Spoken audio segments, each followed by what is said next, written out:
Caitlin Clark appears to be hunted every game. She deals with physicality that no other player in the league is dealing with. The WNBA not stepping in to protect their cash cow, their only draw, their only star, and this is the end result. The referees literally turned their back. Many WNBA fans are calling out the referee problem. They said she would change the WNBA forever. She was hyped as the future face of the league, a once-in-a-generation talent who could take the women's game to the next level. But no one told us the league she was about to elevate might also be the one to stand in her way. Caitlin Clark will be sidelined for at least 2 weeks with a quad injury. Bullets has emerged how Caitlin Clark got hurt. He fouls her for the 4th time. It's cheating. Caitlin Clark is the driving force behind the interest in the Fever and the interest in the WNBA. Rookie Caitlin Clark was subject to several intentional fouls. It didn't take long. Just a few games before Caitlin Clark's dream start turned into something entirely different. The same league that placed her front and center on posters and highlight reels quickly became a place where she found herself the target. After every single game, WNBA players, fans, coaches are all complaining about the referees, and they have shown that they're not going to change anything because the referees continue to be horrible. On the court, she wasn't just challenged, she was attacked, harassed, and battered, while officials stood silent. This wasn't just a rookie learning curve. This was something more deliberate, more sinister. Game after game, Clark took punishing hits. She was shoved to the ground, fouled on drives, hacked on the perimeter, and rarely got the whistle. Felines head coach Stephanie White, she was complaining about her team not getting a whistle, not being respected. She had to play through contact that would have earned other stars free throws every time. And the referees? They acted like they weren't even there. Like they were extras in a movie where the lead actress was being told to survive on her own. What started as a few missed calls quickly turned into a pattern, then a crisis. She will be out for 2 weeks minimum following a quad strain. Caitlin Clark and Sophie Cunningham going to the officials and trying to, ask for an explanation of what had just occurred. That official completely stonewalled. The silence from the referees became deafening. The protection non-existent. Meanwhile, Clark kept getting up, kept fighting, even as the league's officiating looked more and more like a coordinated failure. And then it happened, what everyone feared. Clark was ruled out with a quad injury. This is a WNBA problem, and as more and more eyeballs are watching this league, it becomes growingly an issue. The officiating feels you never have a true grasp on what it's going to be. Suddenly, fans weren't just mad, they were furious. They replayed every ignored foul, every shoulder check that should have been whistled, and every moment Clark pleaded for a call that never came. This wasn't just a case of bad luck. It looked calculated, intentional. And the deeper fans dug, the more they discovered a broken system hidden in plain sight. Referees not listening to them. They're not listening to the coaches. They're not listening to the players. They're not listening to the fans. They're listening to their stakeholders. That's why I keep saying nothing is going to change till the mindset and whoever's running all of this, the stakeholders, governance, whoever these people are. Reports began surfacing, shedding light on how refereeing in the WNBA really works. Turns out, many of the league's referees were pulled from, you guessed it, high school officiating pools. Not the NBA G League. Not elite women's college basketball. High school. Even worse. If this injury does anything, it should be a wake-up call to the WNBA, the Players Association, the team owners, that just like that, all this fanfare, all this interest, all this newfound attention on the league can disappear overnight. These refs aren't even calling the game based solely on their own judgment.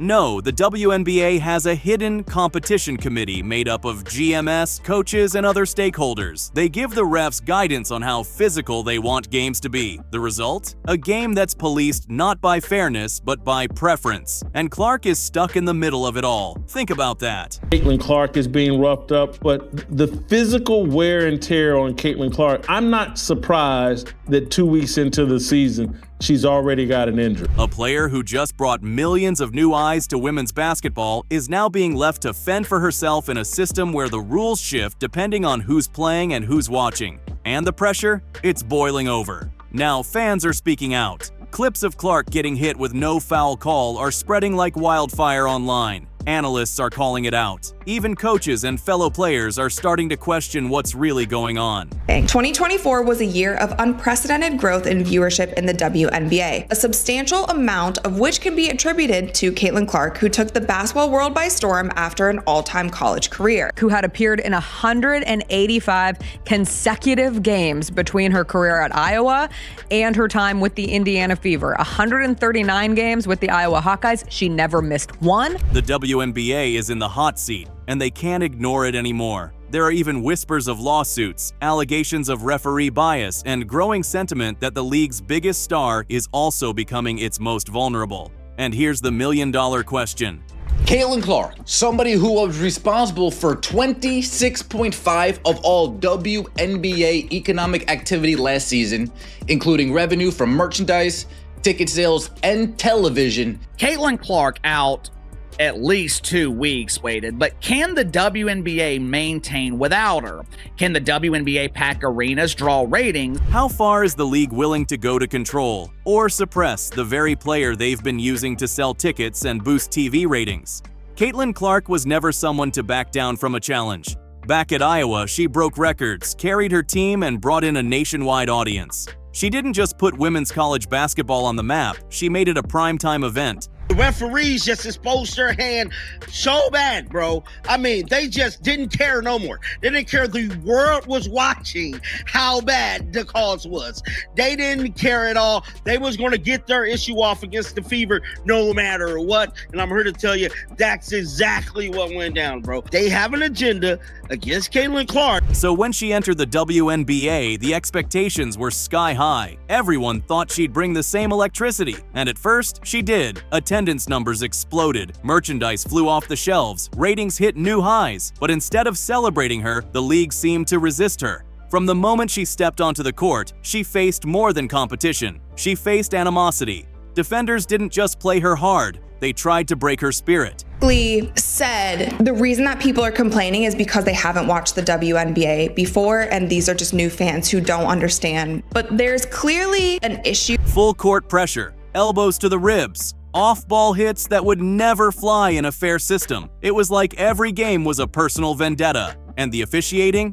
Silent. Where other stars were protected, Clark was left to fend for herself. She was expected to adjust. But adjust to what?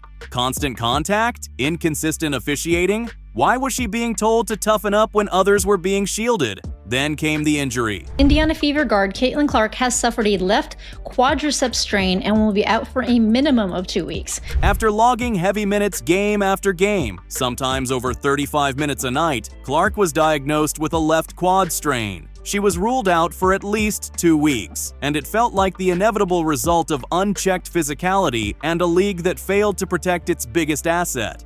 It's the Caitlin Clark disrespect. And what I mean by that is you've got somebody who is obviously the most popular player in basketball. You got somebody that I would argue maybe a top 5 most popular athlete in the United States of America. All right. You got this athlete in a league that nobody's been watching, never turned a profit, and your system is broken against that team? The injury wasn't just a blow to the Indiana Fever. It was a massive loss for the league as a whole. And for many fans, it felt avoidable. Like the direct result of negligence. Like the system itself was to blame. What made it worse? The silence.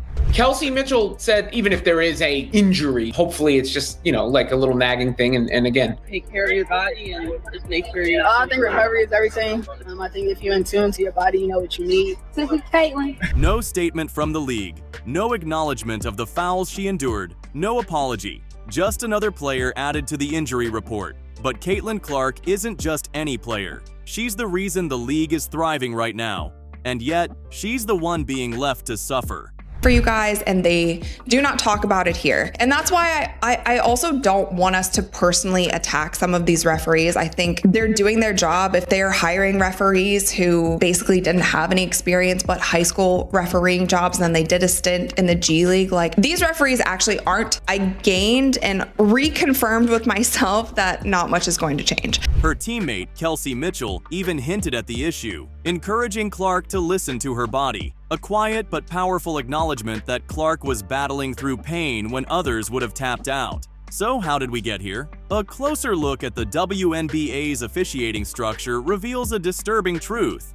Many of these referees aren't seasoned professionals. There's a committee for stakeholders, coaches, governors, and general managers, and that is saying what style of basketball they want to allow, and the referees are following that law. They've skipped important development steps like NCAA Division I games or G League experience, and they're learning on the fly, right in the middle of high-stakes WNBA matchups. Worse still, they're not being asked to call the game fairly. Behind closed doors, a committee tells them how physical to let things get.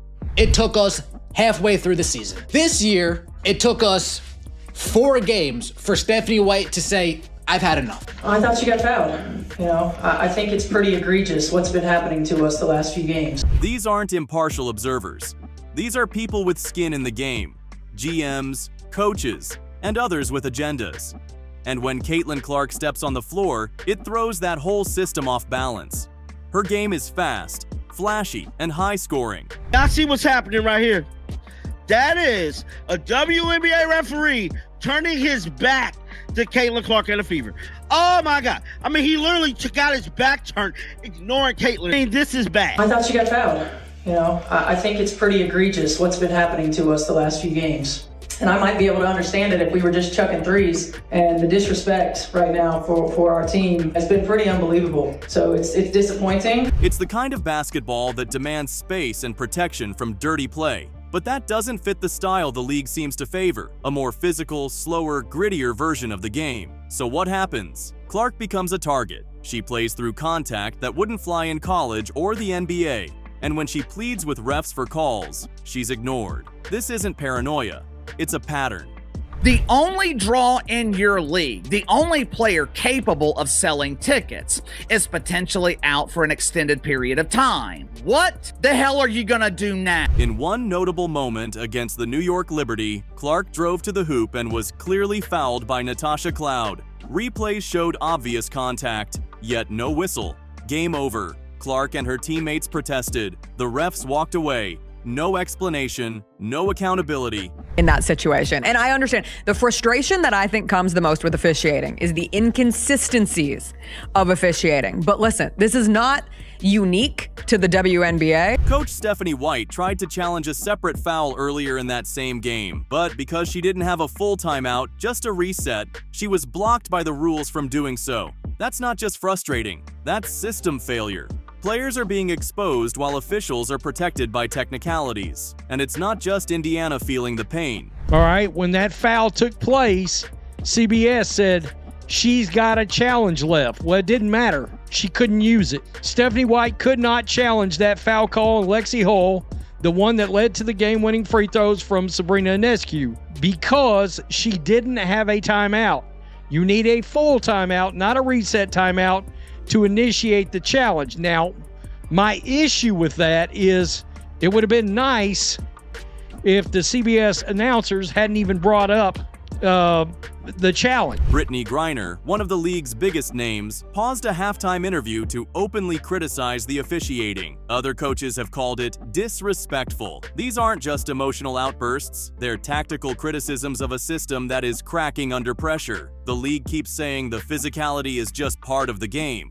But that's not the point. The issue isn't about being tough, it's about being treated fairly. There's clearly a problem if it's not just one team. Also, by the way, it's not just the Indiana Fever. I know it's been the biggest story this week. Brittany Griner left a sideline interview to go yell at the refs. Caitlin Clark is officiated differently. She's targeted, and she's now injured. That's the story. And it's not going away, because the people watching, fans, media, and analysts, aren't just watching the games. They're watching everything. They see the hits. They see the missed calls.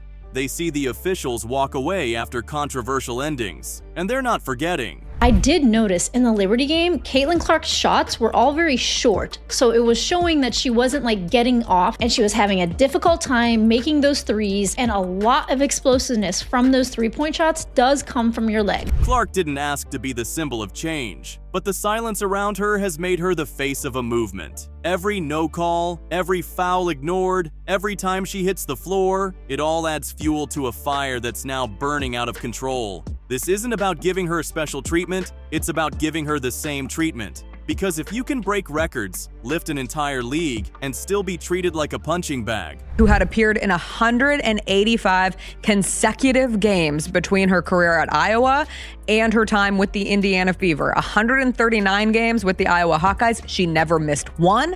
Obviously, Caitlin's carrying a lot on her shoulders. A big star that is coming to a lot of these buildings. And what message does that send to the next generation?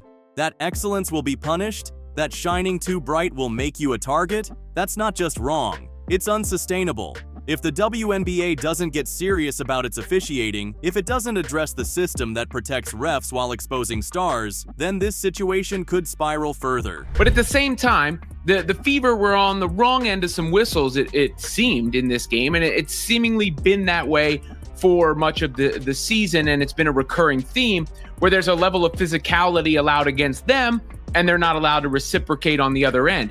That particularly, of course, goes for Caitlin Clark. Lawsuits might be the beginning, not the end, because Caitlin Clark's fans aren't backing down. The media isn't letting up, and the truth? It's already out. The only question left is, will the league act before it's too late? If you stand with Caitlin Clark, comment Protect CC down below. Like, subscribe, and turn on notifications so you never miss a story that matters.